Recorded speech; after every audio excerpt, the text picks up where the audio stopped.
श्री शिवाय नमस्तुभ्यम। हर हर महादेव। पंडित प्रदीप जी मिश्रा द्वारा श्री उमा महेश शिव महापुराण कथा गढ़े छत्तीसगढ़ में 18 जून से लेकर 24 जून 2024 तक चलेगी। ये 7 दिवसीय शिव महापुराण कथा है जो आस्था फेसबुक और यूट्यूब के माध्यम से लाइव देखी जा सकती है। कथा का समय है दोपहर को 2 बजे से शाम को 5 बजे तक। आज 20 जून 2024 तीसरे दिन की कथा पूर्ण हो चुकी है। राधा विवाद प्रसंग में गुरुजी पंडित प्रदीप जी मिश्रा जी का विवाद हुआ था और उस विवाद के बाद गुरुजी पंडित प्रदीप जी मिश्रा जी के एक और विवाद में फंसते नजर आ रहे हैं। इस बार फिर से गुरुजी के मान सम्मान को ठेस पहुंचाने का प्रयास किया जा रहा है।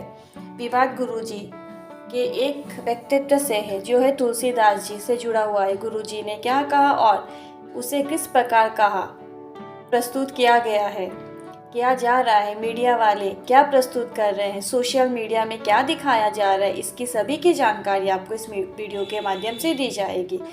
जैसा कि आपको पता है आज 20 जून 2024 तीसरे दिन की कथा पूर्ण हो चुकी है। गुरुजी ने कथा में कुल 4 उपाय पत्र और उपयोगी जानकारियाँ दी। सभी की जानकारी आपको इस वीडियो के माध्यम से प्राप्त होने वाली है। यदि किसी कारणवश आप आज की कथा नहीं सुन पाए तो पूरी कथा का रसतत्व आपको इस छोटे से वीडियो के माध्यम से प्राप्त होने वाला है। गुरुजी की जो पिछली कथा की उसका क्लिप फिर से वायरल हो रहा है। उसमें गुरुजी की 7 सेकंड की लाइन है और 7 सेकंड की गुरुजी की वो वाणी है। उन गुरुजी के तत्व को तोड़ मरोड़ कर दिखाया जा रहा है, जिसमें गुरुजी ने ऐसा बोलते नजर आ रहे कि हम कुछ नहीं जानते, हम तो तुलसीदास जी जैसे गंवारे, हमें कुछ नहीं आता, केवल शंकर का नाम ले लेते हैं और आपके पास सामने बैठ जाते हैं। गुरुजी की इस तरह की जो लाइन है उसको निकाल लिया गया है और बड़े न्यूज़ चैनल पर भी इस लाइन को चलाया जा रहा है, दिखाया जा रहा है। न्यूज़ 18 यूट्यूब चैनल के ऑफिशियल चैनल पर भी देखी जा सकती है। आपको बता दें कि गुरुजी कभी भी किसी का अपमान नहीं करते हैं, ना ही किसी को नीचा दिखाने का कभी भी प्रयास करते हैं। बस गुरुजी अपनी कथाओं के दौरान कई प्रकार के उदाहरण देते हुए एग्जाम्पल देते हैं ताकि कथा जनता तक पहुंच सके, उन्हें समझ में आ सके, उन्हें अच्छे से समझ आ सके। पर अब इस छोटे से संवाद में ऐसा भी हो सकता है कि गुरुजी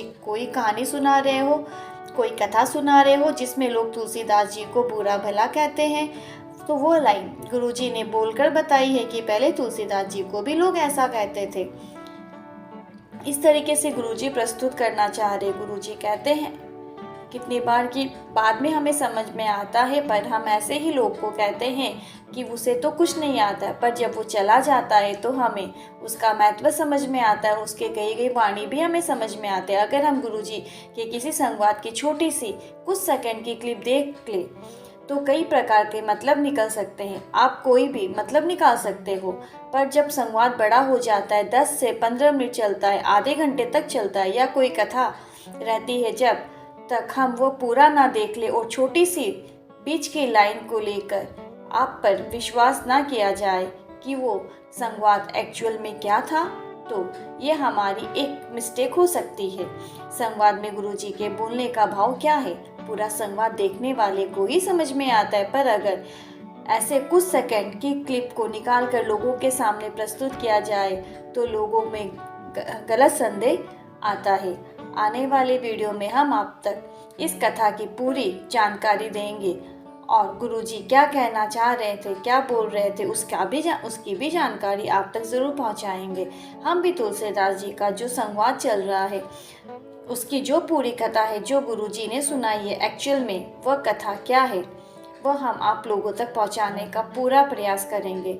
गुरुजी पंडित प्रदीप जी मिश्रा के वर्षों से कथा सुनते आ रहे हैं। अगर कोई संवाद बीच में गलत होता है उसका विरोध अगले दिन से ही शुरू हो जाता है, पर ऐसा कुछ गलत नहीं होता तो विवाद नहीं उठता, पर लंबे समय के बाद छोटी सी कटिंग को गलत तरीके से प्रस्तुत किया जा रहा है। विवाद की ऐसी स्थिति बनती नजर आ रही है। गुरुजी को नीचे दिखाने का प्रयास किया जाए, जैसे राधा संवाद में भी गुरुजी को नीचे दिखाने का प्रयास किया गया, उसमें भी आधी क्लिप चलाई गई थी, गुरुजी की पूरी वाणी नहीं सुनी। गुरुजी ने जो राधा विवाह कावड़ कृष्ण जी के साथ का जो प्रसंग भी सुनाया था वो नहीं सुनाया गया। अभी हाल में ही शिव महापुराण कथा में कहा था कि हमारी कथाओं की क्लिप को काट कर गलत तरीके से प्रस्तुत किया जा रहा है, हमारे नाम को नीचे गिराने का प्रयास किया जा रहा है। तुलसीदास संवाद को लेकर गुरुजी के संवाद से जुड़ी आप अपनी प्रतिक्रिया भी हमें कमेंट बॉक्स में लिखकर ज़रूर बताएं। एक छोटी सी क्लिप से उसका अर्थ पूरी तरीके से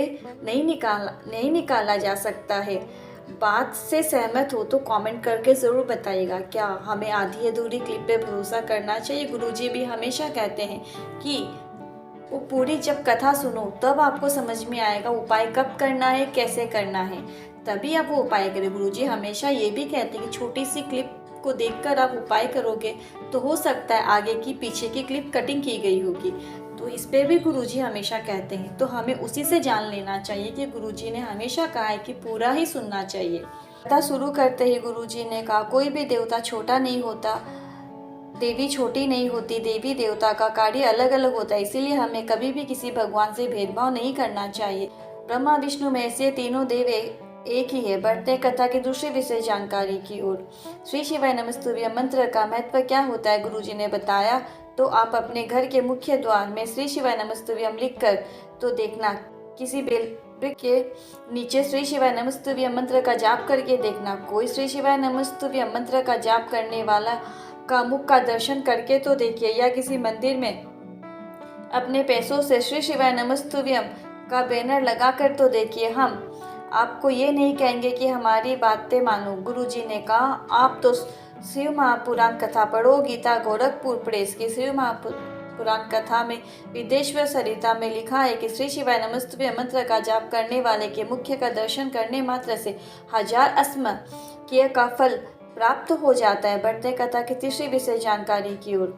गुरुजी ने कहा, जीवन में जब बहुत अधिक कष्ट चल रहा है, जीवन में बहुत ज़्यादा दुख चल रहा है, आपको प्रदोष काल के समय इस उपाय को करना चाहिए। जरूरी नहीं है कि प्रदोष का दिन ही पड़े तभी आप इस उपाय को करें।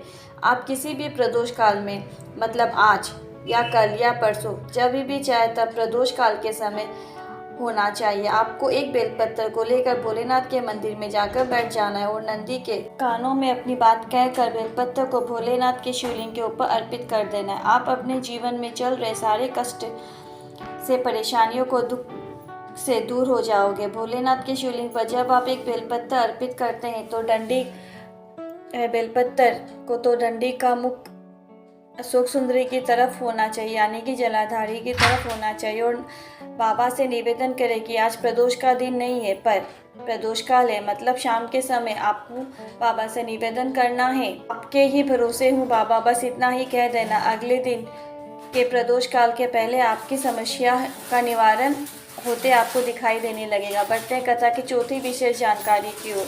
गुरुजी ने कहा, कांवड़ यात्रा हर साल की तरह इस साल भी निकलेगी। गुरुजी प्रदीप जी मिश्रा द्वारा हर साल कांवड़ यात्रा निकाली जाती है और इस सावन के महीने में 17 अगस्त के दिन, शनिवार के दिन, उस दिन भी प्रदोष की तिथि पड़ रही है। प्रदोष की तिथि में जो कांवड़ यात्रा में जाता है, कांवड़ यात्रा बाबा को प्रदान करता है, कांवड़ भर के जाता है, उसकी मनोकामना देवती देव महादेव निश्चित ही पूरा करते हैं। आपको प्रदोष की विशेष तिथि में भी सीहोर में से कांवड़ यात्रा चलेगी। ये सीवन नदी से लेकर कुबेश्वर धाम तक जाएगी। इसमें गुरुजी भी आपके साथ कांवड़ यात्रा में शामिल रहेंगे। बस आपको डंडा लेकर आना है और 2 लोटा लेकर आना है। साथ ही पुरुष सफ़ेद या केसरिया रंग की ड्रेस पहन सकते हैं और जो स्त्रियां हैं, महिला है, बहनें हैं, बेटियां हैं, वो केसरिया रंग की ड्रेस पहन सकती है। गुरुजी ने आज की कथा में इसकी जानकारी दी है और आज के इन वीडियो से लेकर, इस संवाद से लेकर, साथ ही प्रदोष काल के उपाय से लेकर, मन में अगर कोई भी प्रश्न है, कोई भी क्वेरी है तो आप कमेंट करके पूछ सकते हैं। मेरे द्वारा दी गई जानकारी आपको जरा भी हेल्पफुल लगी हो तो कमेंट में हर हर महादेव लिखें। फिर मिलती हूँ नए वीडियो के साथ, तब तक के लिए श्री शिवाय नमस्तुभ्यं, हर हर महादेव।